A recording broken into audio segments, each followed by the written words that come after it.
Distinguished panelists, guests, ladies and gentlemen, the key challenge for India is to continue to grow at 9 to 10% per annum for the next 3 to 4 decades. If it continues to grow at this rate, then only it'll be able to lift vast segments of its population above the poverty line. And historically, this has been done in the past by Japan post-World War II. It was done later by a smaller country like Korea, Singapore, and recent times by China. And when this happens, in the next 3 decades, India will become an urban majority country. Close to 500 million people will get into the urbanization process. And when India urbanizes, India must industrialize at the speed of 15 to 16% per annum year after year after year. And this is a big challenge because when this happens in the next 3 decades,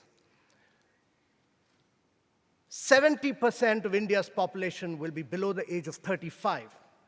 And this is a demographic transition which rarely ever happens in history. So the challenge for India is to industrialize, to urbanize, and to consistently grow over a long period. Now, India has been a very reluctant urbanizer. It has been a very slow starter. But it has huge advantages if it can use technology to leapfrog. When cities were made in America and Europe, water and gas were cheaply available, and therefore, people lived in one part and they drove 100 kilometers away to their place of work. And that is why cities in America emit the highest amount of CO2 emission. Today's cities have to be compact, dense, vertical, sustainable, smart, what the Japanese call as smart cities.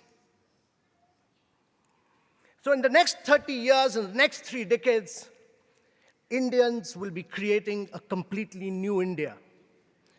We will be a large working site in many places.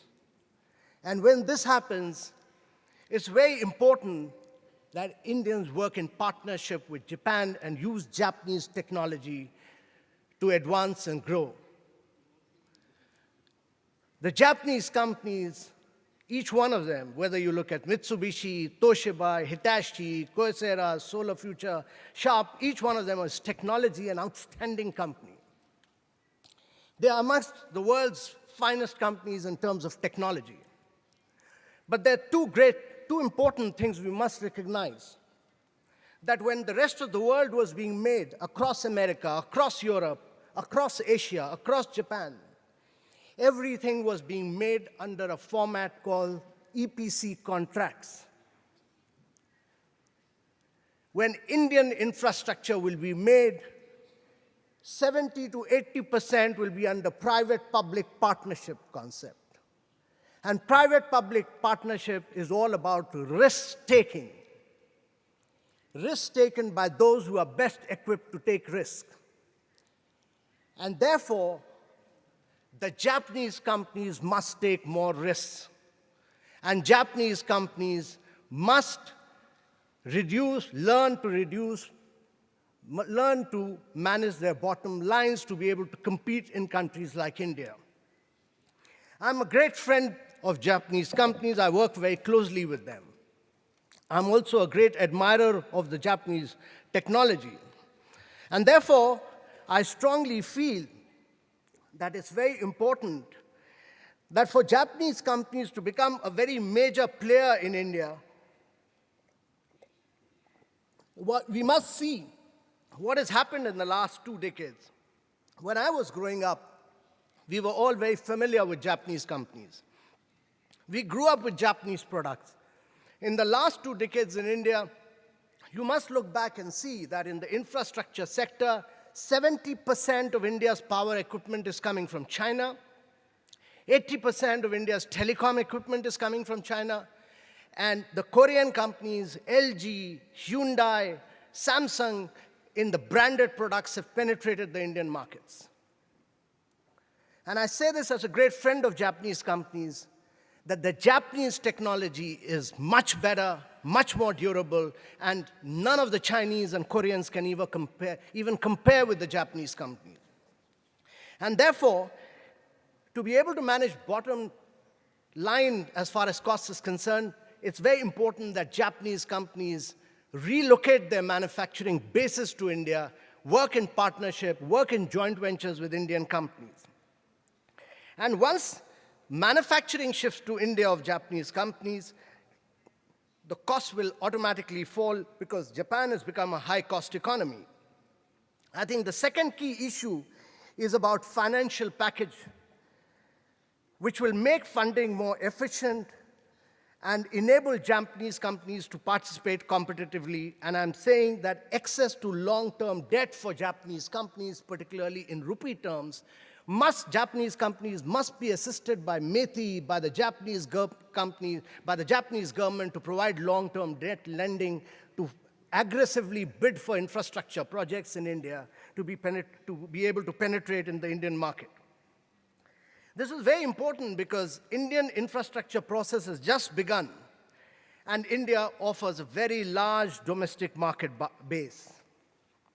Now, Japan is both capital and technology abundant, it is labor scarce, and in many ways, it complements India's rich spectrum of human capital.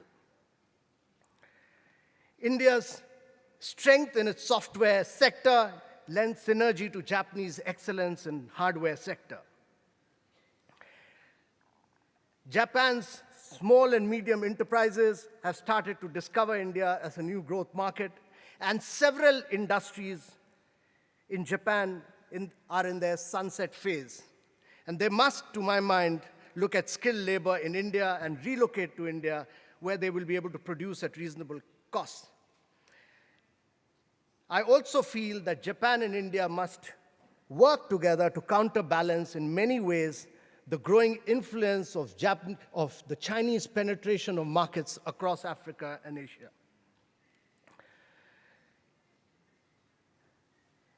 I'm going to be extremely brief, but I really feel that India's infrastructure has just begun, and the beginning is a partnership project with the Delhi-Mumbai Industrial Corridor.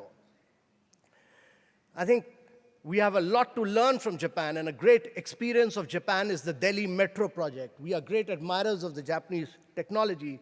The metro, in many ways, has taught us how to bring in world-class technology, bring in program management, deliver great infrastructure projects within their time schedules. And therefore, there's a very keen desire on the part of Indian government and of Indians and of the right-thinking Indians and of the Indian companies to work in close partnership with the Japanese companies. I think this potential must be fully tapped, and I think we must use this opportunity of the next 30 years to create a great synergy between India and Japan, where we create a win-win for both India and Japan. The Delhi-Mumbai Industrial Corridor will create several new cities, several new manufacturing and industrial cities where Japanese infrastructure across sectors, solar farms, smart cities, transportation, logistics, where the big revolution will come in the coming years, the next generation technology will enable India to move into the next phase of growth and Japanese companies to rediscover themselves in India. Thank you very much, ladies and gentlemen.